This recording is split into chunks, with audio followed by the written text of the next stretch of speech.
Welcome to All Home Care Matters, the show where we discuss all things home care, with discussions on important age-related matters and topics. Brought to you by Enriched Life Home Care Services, the #1 rated home care provider in Michigan by Top Rated Local.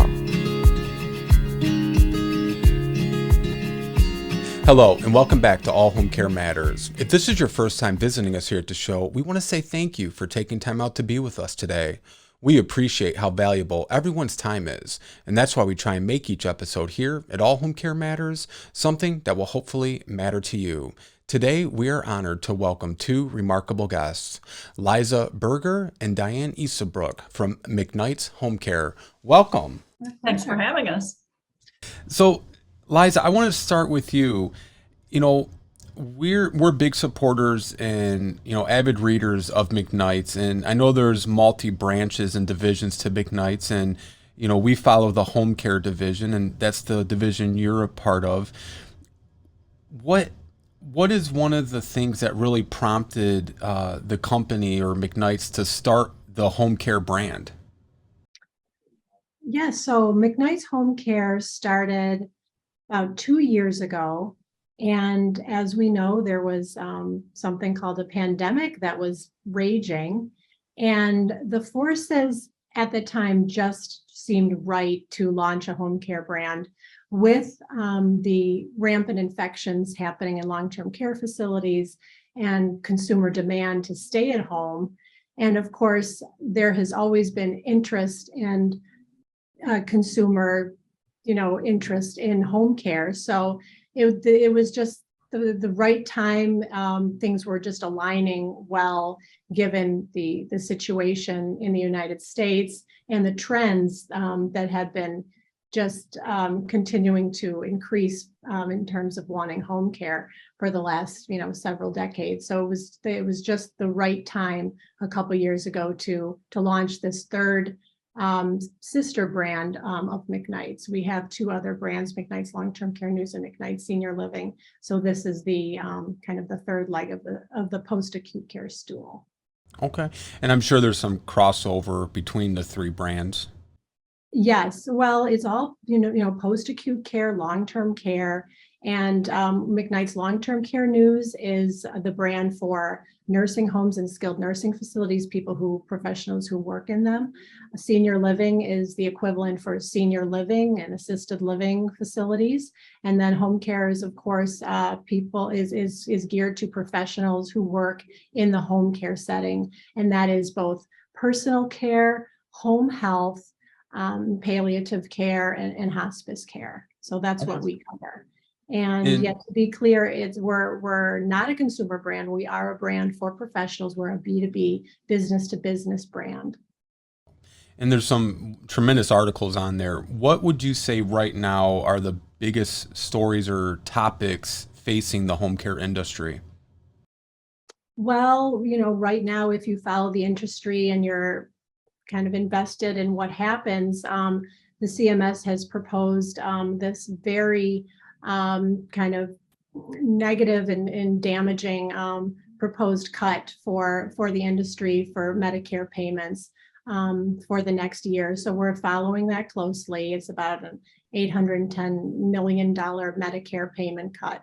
So that's probably the biggest in sort of timely story. But then we're following other stories that that just reflect the trends in the industry. The growth of hospital at home and acute care in the home, how the value-based care is affecting the home care setting. And of course, there's these really interesting deals happening between major insurance companies and home health care firms. So there's just a tremendous amount of change and just evolution happening in the industry right now that we're following.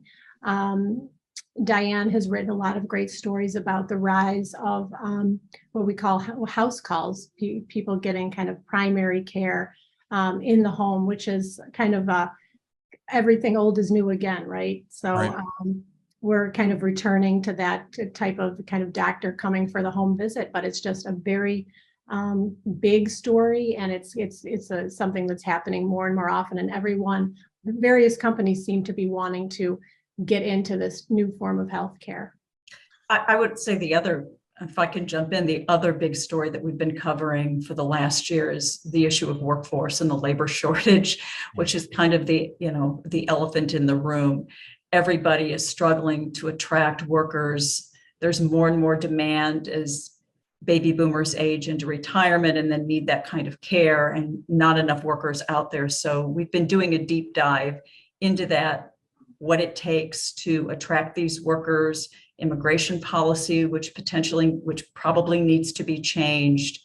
And that has really been something that we've been focused on. And another component of that is the role that technology is going to play, because there just aren't probably not going to be enough workers to take care of this aging demographic. So technology is going to play a crucial role in that. Absolutely. And we see that in our professional daily jobs, where since the pandemic, more and more families are exploring the use of in-home technology, whether it be just an Alexa where they can drop in and view mom, and or just audio and over a speaker, or do an announcement, mom, it's 6 p.m., it's time to take your meds, which is a good positive direction for these families receiving care at home. But you touched on it, Diane, and we're going to have a link to that series, The Workforce Crisis, which, I've been following, and it's a remarkable series. And it's really a lot of stuff you think about that crisis.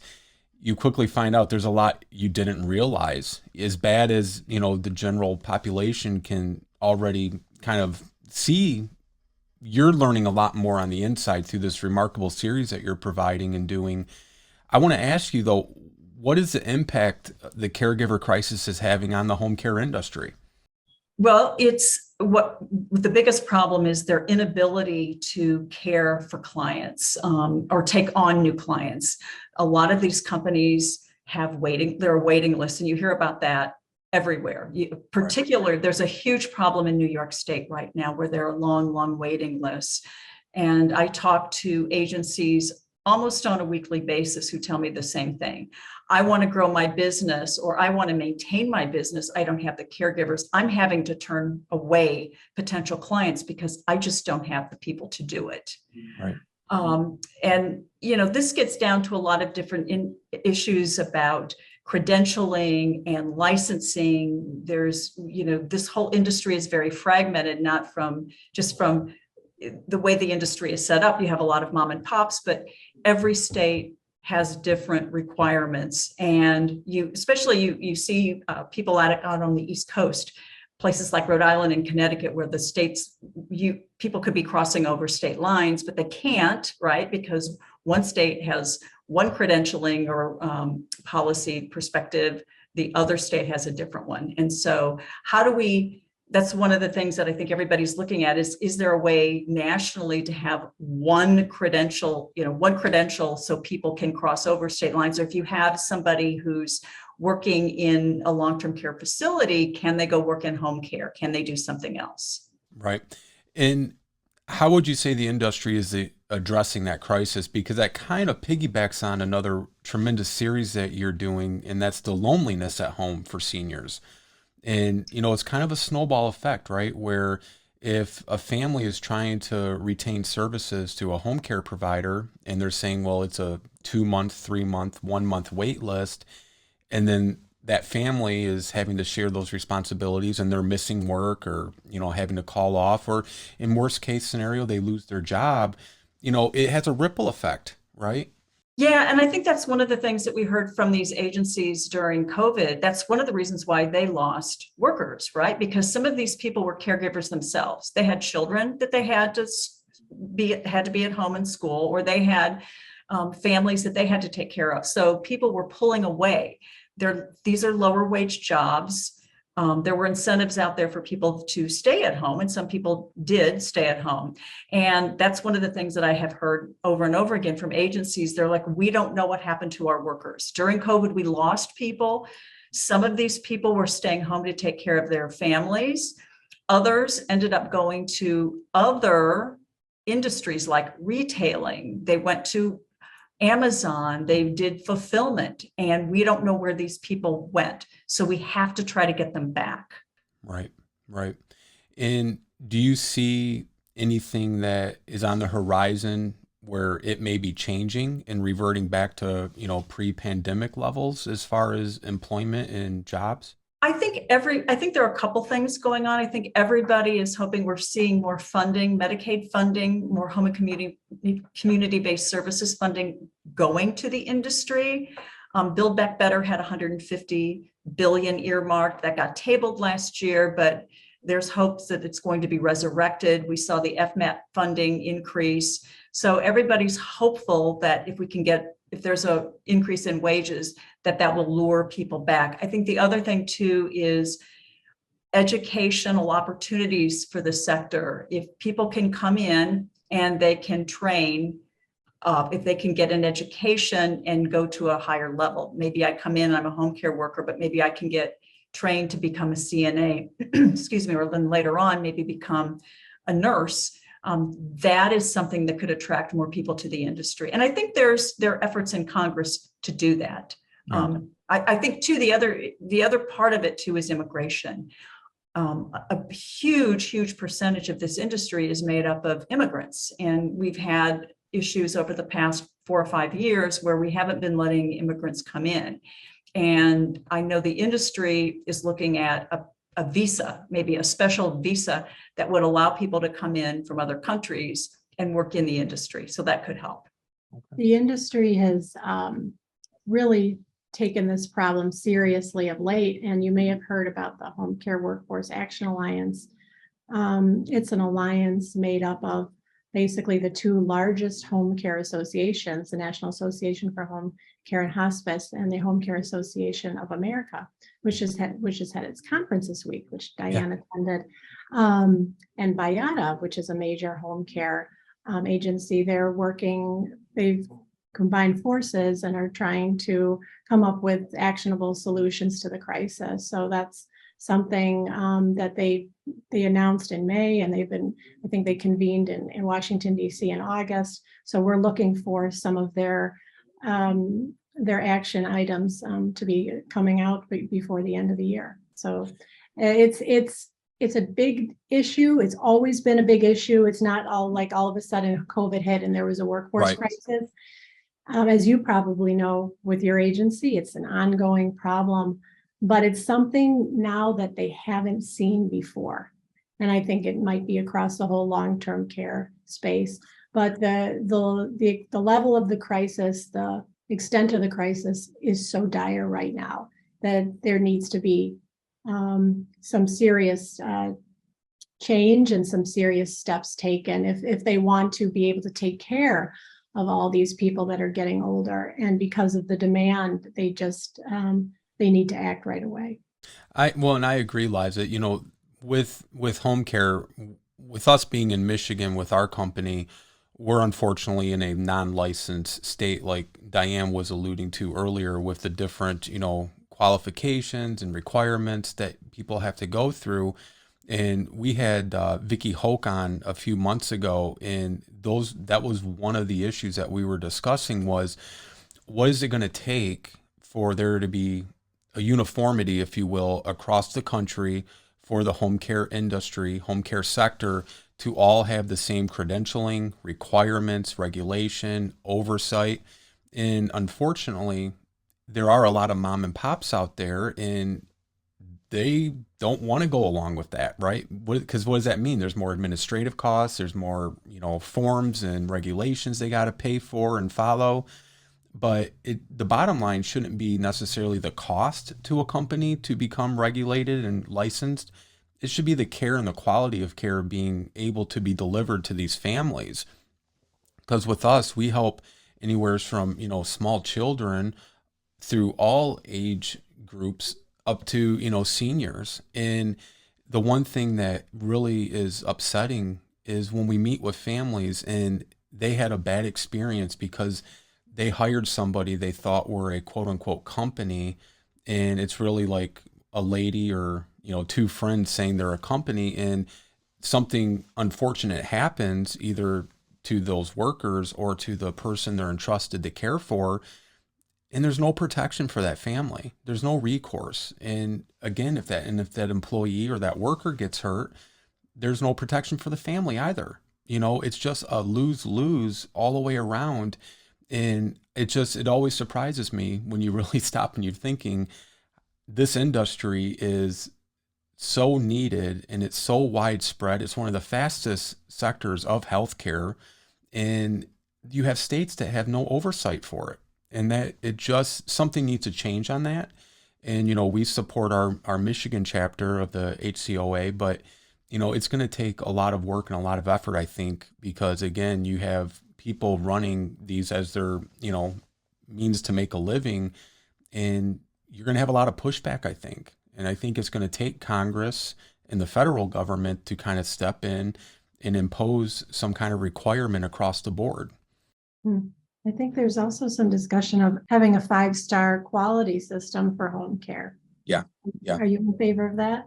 I'm in favor of it. I'm in favor of anything that is going to protect those receiving the care, their families, and even the staff too. Because again, if an employee goes and works for somebody that is a quote unquote company, using the term loosely, and they get hurt, and that person isn't doing what they're supposed to, providing the, workers' compensation, the liability insurance and all of those other factors, that person now may be out of work and physically unable to work. And if that company, again, termed loosely, isn't providing the adequate protections and insulations for their employees and staff, that person might be out of luck and have no way to, provide care for themselves or get the treatment they need. And, all these different factors, it's just one of those things that when you explain it to the families that didn't know, because again, home care isn't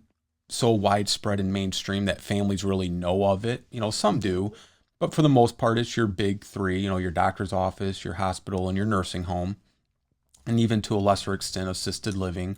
But, it's home care. That's what we found through the pandemic was all of a sudden it was many families and their loved ones were discovering, okay, there are other options out there, and we want to take advantage of those because again, they couldn't see grandma, they couldn't go visit, and there's a lot of sad stories that came out of that with those types of situations.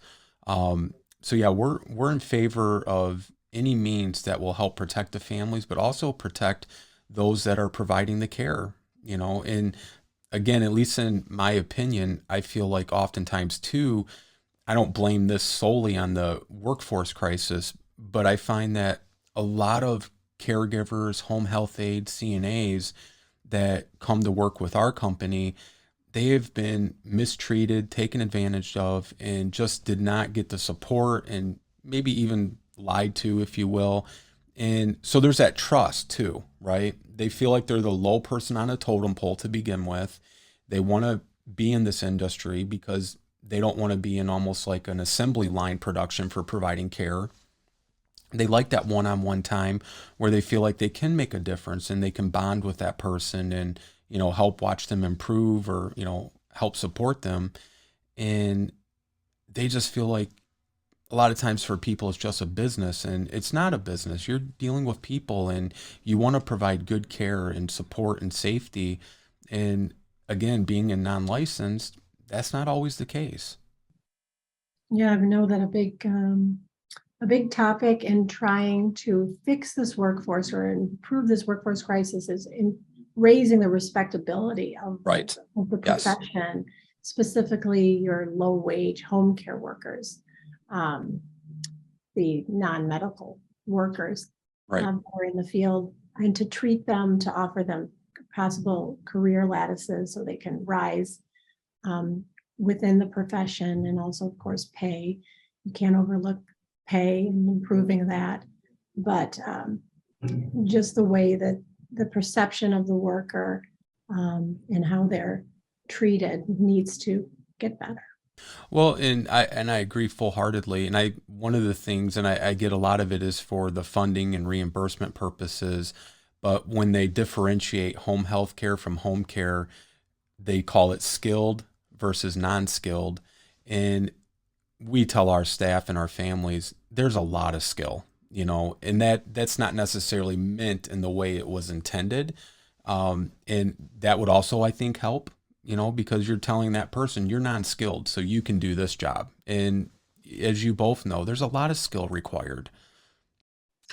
And I think that's where credentialing comes in. And if there's training that people can be provided and they can be credentialed, then it lends a level of respectability and professionalism to the industry. And Absolutely. It raises the stature, and it could raise the wage. I think, yes. Too, the thing that you can't discount is we're talking about these larger companies that are getting into the space. We saw CVS a couple of weeks ago by Signify Health.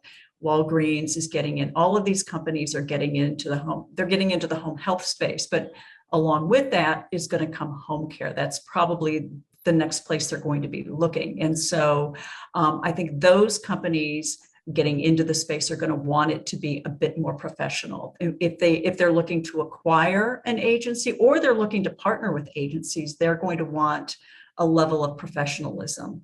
Absolutely. And they could pay more. Yes. And, we during the pandemic, we were approached by one of the large convenient pharmaceutical chains, if you will, and we were selected for our area to provide sanitizer and sanitizing stations in all of their local stores. And they were explaining to us that, that is on their next steps, is that they're approaching and getting more involved in the senior care and in the home health care industry. And this was like their first introduction into it by providing, wipes, masks, hand sanitizer at these nice kiosks as soon as you would go into the store. And then there would be one in the back next to the pharmacy. And they're making a real push to move forward with that. So you're right, Diane, absolutely. So Liza, what was it that got you interested and involved in home care? Did you have a personal interest story or? Not really. I have a history at McKnights. Okay. Prior to working on this home care brand, I worked on the McKnights long-term care news brand.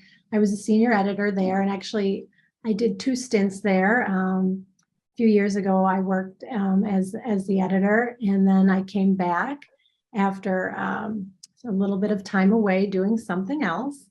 And then when this opportunity came up, obviously I grabbed it because it's a very exciting time. I feel very fortunate to be working and reporting and writing about home care, because I really do think it's kind of the new age in healthcare, and it's where the field is going. With more people wanting to stay at home with the technology that allows them to do it. I mean, my goodness, you can have congestive heart failure and be treated at home. Who would have ever thought that could happen? And with this new value-based care initiative, everybody wants people to be able to age at home. It makes financial sense. It makes sense in terms of quality. So it's just a great time to be in on this space, and I feel very happy to be in it and having a great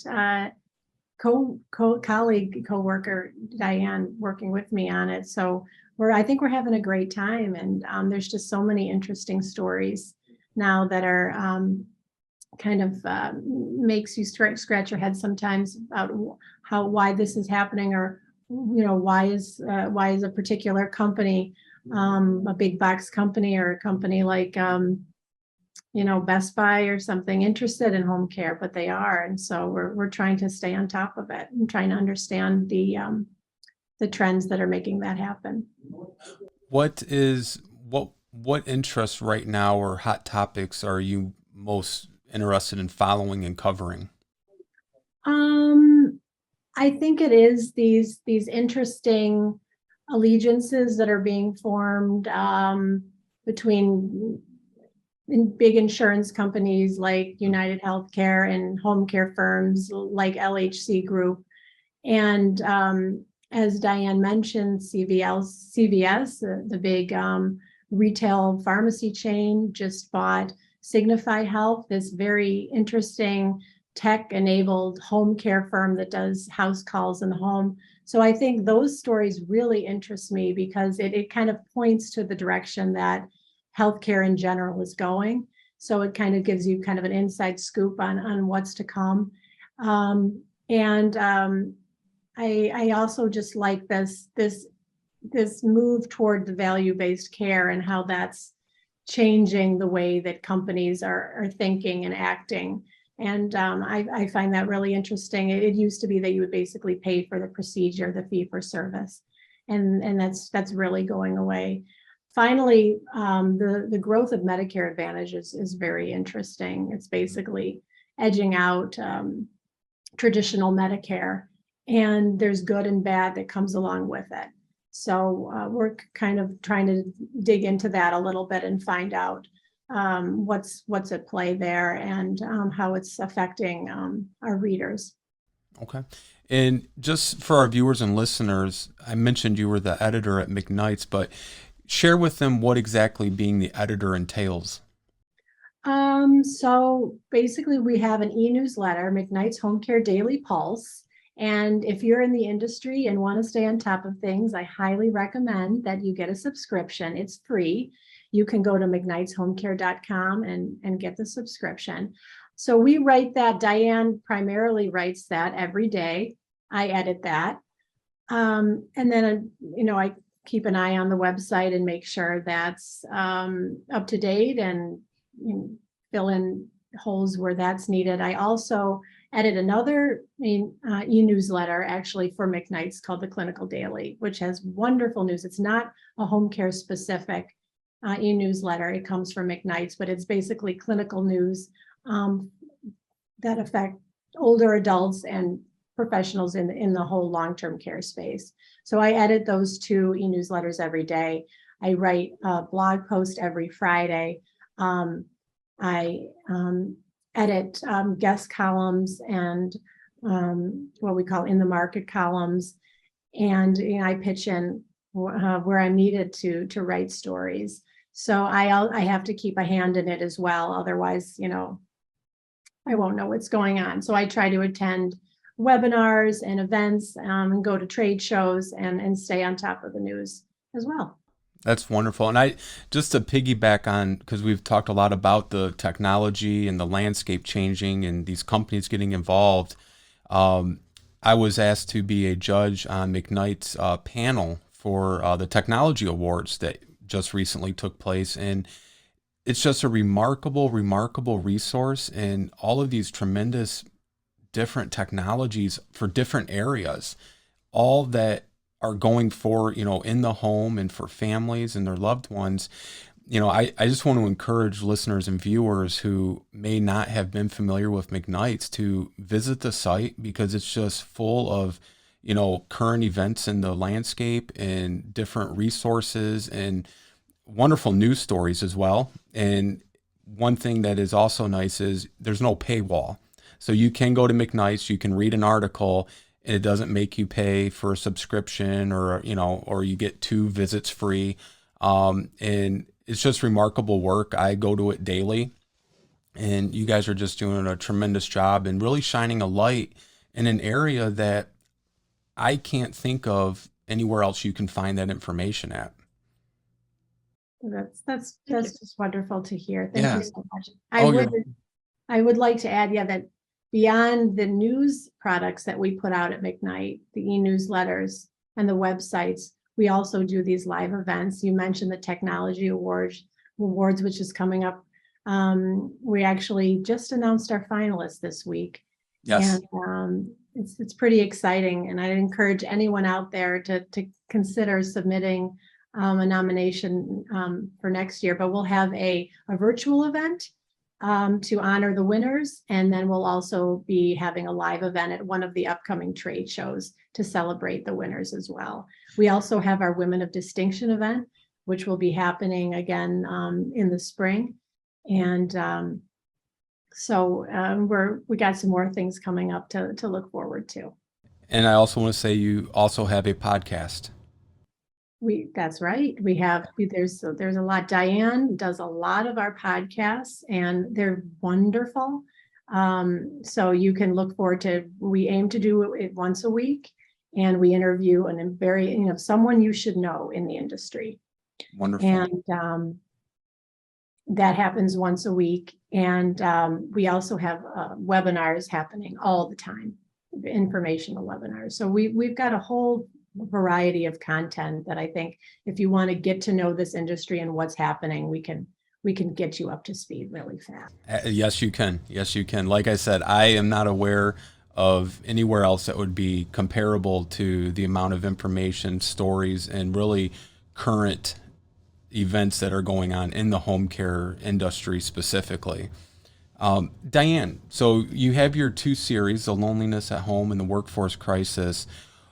What, aside from that, what would you say the competitive landscape looks like right now, as far as consolidation, non-traditional, companies getting into the business? How are you seeing that? We saw a lot of M&A activity over the last couple of years. It slowed down a little bit this year, I think, because of the uncertainty over interest rates. It slowed down a little bit in the second quarter of this year, but there's still rabid interest in acquiring hospice, home care, home health care.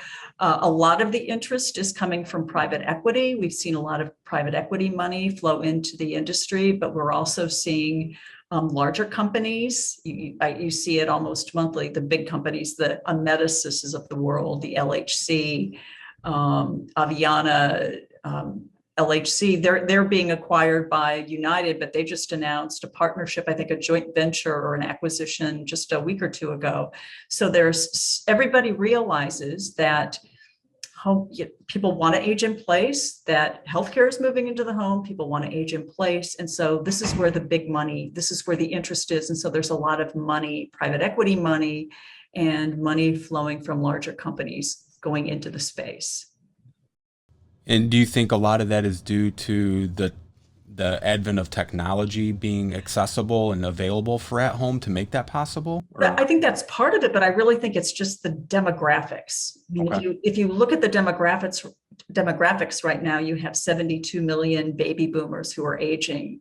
One of the things that we've been reporting on too is this forgotten middle. They call the forgotten middle. So these are people who are in the middle, they're middle income people, so they can't necessarily afford to pay to go into independent or assisted living, yet they make too much money. They have too many assets where they can qualify for Medicaid, home and community-based services. So they're going to be aging in place. So there's this demand out there. There's huge demand for in-home care. And so that's where the money's going to go. Money is going to go where there's demand, and there's demand in home care. So that's why you're seeing it. Do either of you have a thought or almost a prognosis for the future? And my question is, do you see we'll get to a point where it will be home care is the first option by medical providers or, families? Because we know most people want to stay at home, but most people, don't have the funding to maybe have 24-hour care, and they don't have long-term care insurance. And so they're almost resigned to the fact they have to go into a facility and, their state Medicaid program to fund that. Do you see the roles ever switching from it's almost automatic you're going to a nursing home to where it'll be you're going home and then nursing home is almost the second option? I do think it's moving more toward the home, and you can tell that it's happening because there's this rebalancing that's happening on the state level with Medicaid funds, where it used to be that if you needed Medicaid long-term care, the facility would be the first choice. Right. But now actually it's tilting more toward the home, where if you need, so Medicaid dollars, states are spending their Medicaid dollars more toward the home. They're funneling it more toward home and the care that's required in the home. So it is happening. It's not something that's in the distant future. It's actually happening right now. And I think it's just going to be going more in that direction where home care will be that viable option when you leave the hospital. And in fact, there is a bill pending in Congress that home care is very bullish about. It's called the Choose Home Care Act. And basically it would allow people to have receive that medical care in the home that you would normally receive in the long-term care facility. And it's like a 30-day period of episodic care. It would be a massive bill, a massive game changer for the industry if it gets passed. And there's a good chance it will. Wonderful. One of the things you also have to consider is everybody wants to age at home, or a lot of people want to age at home, but it might not be for everybody. Right. What I think that means is there need to be services that allow people to age in place, but still have that social connection. So what I'm thinking of is the PACE program, right? If you're probably familiar with that. That's a smaller program right now, but expanding PACE, or I think there's a movement out there to change the way people are living. And some people are they want to age in place, but their home isn't appropriate, right? It's not set up for somebody safely to age at home. So is there a way to develop housing out there that's not institutional, but would allow seniors or older Americans to age somewhat independently, but then have a connection, maybe smaller, these sort of greenhouse communities, the greenhouse approach kind of thing. Yeah, that would be remarkable. I can't get over how the remote patient monitoring has become such an important technology for the home. And everywhere you look, it seems that there's a story about it. But it's actually even more powerful than you think it is, given this workforce shortage, because if you can basically see somebody through technology, through some kind of a sensor or some kind of a video camera, then guess what? You don't need a worker to be there. And so the technology that's allowing people to age in place will help in so many different ways, including the loss of home care workers, or those those periods of time when we just don't have enough staff. So, when I think that is one of the unfortunate things of Medicaid at this moment is the reimbursement rate, because again, most companies are paying their staff more than what the Medicaid reimbursement rate is. And I don't know if that would change in the future. Hopefully it would, because again, you would be able to, I think in the long run, economically, it would be more viable, because again, if you have that caregiver or that aide at that home, you're making sure that the person is getting their meds on time, that they're taking their meds. And, if they need to do some exercises and physical therapy has been discontinued, and getting to their follow-up appointments, I think it really starts in the home, right? And like you were mentioning, Diane, it's almost practicing preventative medicine in a way. You want to practice healthy habits, practice, all of the different things you need to do to avoid getting to that point where now you have a medical issue. And I think, in the home is where it starts at. Yeah, absolutely. And I think that's when you take a look at these big mergers that we're seeing with the health insurance industry with Medicaid, and that's kind of what Medicare Advantage is attempting to do, and value-based care is attempting to do, is provide services to people in the home. If we can come into the home and you can get proper medical care, a doctor can come in and he's got somebody who's maybe diabetic, and they look in their refrigerator and they see candy bars and orange juice that they shouldn't be eating, or they can look around and they see somebody socially isolated and what that can lead to. Then they can intervene early, and they can prevent more catastrophic or chronic conditions down the line. So speaking about Medicaid, more states have expanded home and community-based programs through additional government funding. So where do you see that heading to? Well, that's kind of the big question right now, right? And I think a lot of that has to do, that's something that states are looking at. I think the federal government is looking at that. That's the whole point of Build Back Better, to funnel more money into HCBS. So states had that money, but that's an issue, right? I mean, I think that is, the states are struggling because they have Medicaid, they have other things that they have to spend those Medicaid dollars on. And they've got so much money.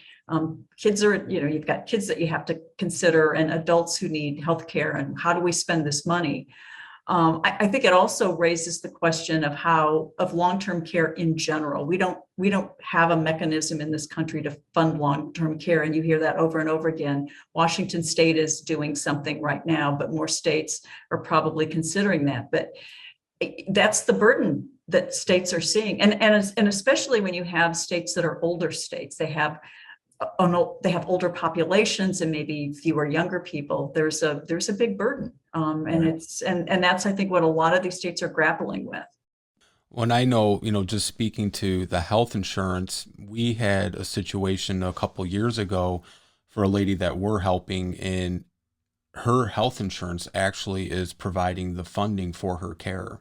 And they said, this is rare, because we said, well, we don't think this will cover. And they said, no, we get that, because again, this is something very rare, where actually their board met and actually had a specific discussion about this woman's care. And they made the decision, instead of putting her into a facility, which was going to cost them exceptionally more money, they would fund for her to have care at home. And then her husband worked, and then he would care for her when he got home from work. So we would be there for, 10 hours during the day. That was more cost effective than putting her in a facility 24 hours a day, 7 days a week. And that's the only case of that kind that we've ever encountered. But I asked, because I was actually the case manager on this particular person's care, why is it you made that decision? And they explained, the cost effectiveness and whatnot. I said, but couldn't you really make that argument for anybody that has to go into a facility? Because they're saying it's more cost effective to keep her at home. So that's why they decided to go ahead and allow for payment of services for home care. But then you could take any person that is going into a facility and make the same argument. So I just thought that was interesting. I don't know if you've ever heard of a situation like that. But yeah, her private health insurance decided to pay for it rather than put her into a facility. That speaks volumes about It does. where the industry is heading, for sure. Yeah. Insurance is the most conservative type of institution you can get. And if they're finding that you can save money by staying in the home, I got to believe that all of them are thinking that. Yeah. I was just going to say, I was at the Home Care Association of America conference over the weekend in Orlando, and one of the discussions they had was with Medicare Advantage. And one of the problems with MA plans, even though they provide home care as a supplemental benefit, it's usually not a lot. It's maybe 35 hours. So they're looking more carefully at how are people using the benefits and how do they see the value, and maybe changing the services that they offer and giving more control to the member. So if you need a little bit, I need more home care, but I don't need transportation, or I don't need meals. And maybe even letting the beneficiary tailor the program to meet their needs. That'd be wonderful. Yeah. And the question that would come up for us would be, so let's say Medicare Advantage is going to pay to have home care in the home. How will they view the states like Michigan that are non-licensed? Because then anybody that says they're a home care company can now take advantage of Medicare Advantage.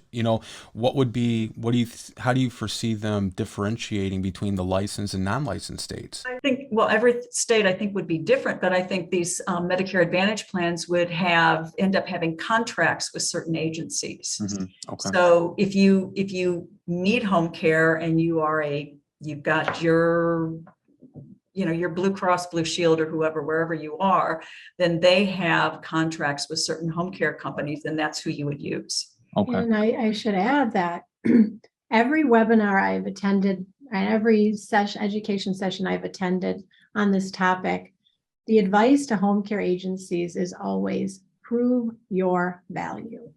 The only way you can do that is with data. And you need to measure and you need to keep track of the type of care you're providing and the outcomes that it has. So how many people are staying out of the hospital as a result of the care you're providing? That's what you need to show. That's what you need to tell these Medicare Advantage plans. Right. And those are they're going to recognize and they're going to reward those agencies that obviously have good data and have data that proves that this is what happens when you get care from us. This you do not have the rehospitalization rate that some other agencies might have. Yeah, and I'm hoping too, with the expansion and hopefully the continued growth and progress of the Medicare Advantage plan, is that it will help to weed out some of these other quote unquote companies, because again, it's a big issue here in Michigan, at least from what we've seen, and we service the bottom half of the state. And some of these stories and situations, it's very unfortunate because again, as a family, you can't blame them because they don't know what they don't know. And, they're trusting, just like if you go to your doctor, you assume and trust that he's state licensed, board certified, and, finished medical school, So if they're approaching somebody that says we're a home care provider, they're going to trust that they're a home care provider, but they don't know that there's nothing regulating them. And that's the part we're hoping to see will eventually get phased out. But I only think that happens through regulation. I really do. Because, otherwise there's really no way to prevent that from happening. No, and it's a shame when some of these bad actors kind of taint the reputation Exactly. of everybody else. And I think that's the shame of it all, is that there's wonderful companies and people that do this work, and then there's a story that comes along and it kind of spooks everybody. Well, and just to touch on that, Liza, when I think it might have been a week or two ago, I was reading an article and I shared it with all of our office staff because it was horrendous. I believe it was in Florida, and I won't name the franchise or anything, but it was a mother and a daughter who had taken millions from their home care company because they were not appropriately paying their staff. I don't know if you know the article I'm talking about. Okay. Yeah. And it's just, but that goes back to the care workers feeling, inadequate and taken advantage of and mistreated. So it not only taints the industry as a whole, but it also, I think, taints the workforce too, because now they're going to question the next employer they go to, where that next employer may be a great, honest employer, but because of those experiences, they're going to be gun shy and hesitant. Or they might leave the home care industry in general and go into a different sector of healthcare. Rising tide. Raises all boats, right? Yeah, exactly. Treat your people, treat your patients well, treat your people well, and everyone benefits. So I want to leave with a question for both of you.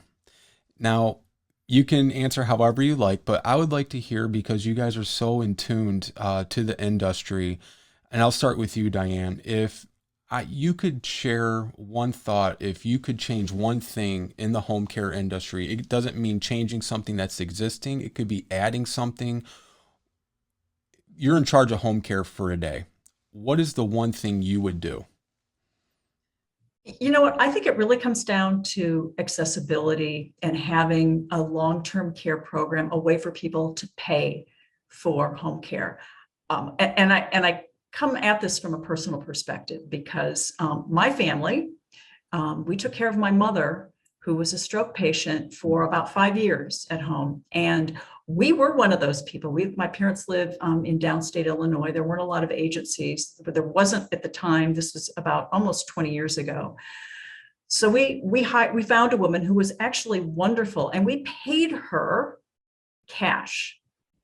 And my parents, it was all hands on deck. My parents, my father helped pay for it. My sister and I helped subsidize it. And it was a lot of money, but my parents didn't have, at that time, they didn't have a long-term care insurance plan. And some of these plans that are out there are very expensive and they're not accessible.